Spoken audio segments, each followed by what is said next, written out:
Price Lord. நல்லா இருக்கிறீங்களா? இந்த நாளில் கூட ஆண்டவருடைய வார்த்தையை நாம் தியானிக்க இருக்கிறோம். எபேசியர் 2ஆம் அதிகாரம் 8ஆம் வசனத்தில் ஆண்டவருடைய வசனத்தை நாம் தியானிக்க இருக்கிறோம். கிருபையினாலே விசுவாசத்தை கொண்டு ரட்சிக்கப்பட்டீர்கள். இது உங்களால் உண்டானதல்ல, இது தேவனுடைய ஈவு என்று சொல்லி பவுல் சொல்லுகிறார். நீங்களும் நானும் ரட்சிக்கப்பட்டது நம்முடைய சொந்த முயற்சியினாலேயோ சொந்த பலத்தினாலேயோ அல்ல. ஆண்டவர் சொல்லுகிறார், நீங்கள் என்னை தெரிந்து கொள்ளவில்லை, நான் உங்களை தெரிந்து கொண்டேன் என்று சொல்லியிருக்கிறார். ஆகவே ஆண்டவர் தான் நம்மை அழைத்திருக்கிறார், அவர் தான் நம்மை ரட்சித்திருக்கிறார், அவர் தான் நம்மை விடுதலையாக்கி இருக்கிறார், அவர் தான் நமக்காக இரத்தத்தை சிந்தியிருக்கிறார், அவர் தான் நமக்காக மரணத்தை ருசி பார்த்தார், அவர் தான் நமக்காக பலியானார், மரித்தார், உயிரோடு எழுந்தார் 3ஆம் நாள். அதே போல் நமக்காக பரலோகம் சென்றிருக்கிறார், மீண்டும் நமக்காக நம்மை கொண்டு போக வரப்போகிறார். ஆகவே இந்த நாளில் கூட இது எல்லாமே நமக்காக ஆண்டவர் கொடுத்த கிருபை.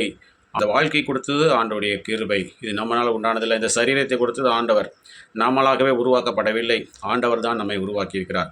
இந்த நம்முடைய ஒவ்வொரு அவயவங்களும், இந்த வானம் பூமி சகலம் எல்லாமே அவராலே படைக்கப்பட்டது. அவர் நமக்காக எல்லாவற்றையும் செய்தார், படைத்தார் என்று பார்க்கிறோம். நம்மை அவருக்கென்று படைத்திருக்கிறார். ஆகவே நாம் செய்த தர்மத்தினாலேயோ தானத்தினாலேயோ நாம் செய்த புண்ணியத்தினாலேயோ நாம் நீதிமான்களாக்கப்படவில்லை, ரட்சிக்கப்படவில்லை.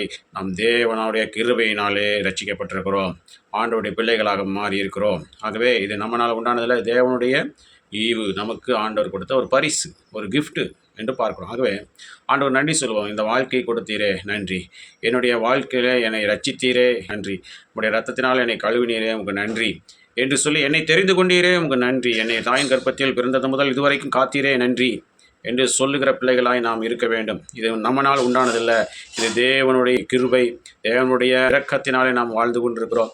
தேவனுடைய நமக்கு கொடுத்த ஒரு பரிசு தான் இந்த வாழ்க்கை, இந்த உயிர், இந்த ரட்சிப்பு, இந்த விடுதலை என்று பார்க்கிறோம். ஆகவே நம்ம ஆண்டுக்கு நன்றி சொல்வோமா? பிரார்த்தனை செய்வோம். சோத்திரம் ஆண்டவரே, சோத்திரம் ஆண்டவரே, எங்கள் அண்மையை சுதான பருவத்தின் தந்தை ஆசிரியப்பட்டதான இந்த நாளிலையும் கூட நீர் கொடுத்த நம்முடைய வார்த்தைக்காக நன்றி செலுத்துகிறோம். நம்முடைய கிருபையினாலே நாங்கள் இன்றைக்கு ரட்சிக்கப்பட்டிருக்கிறோம்.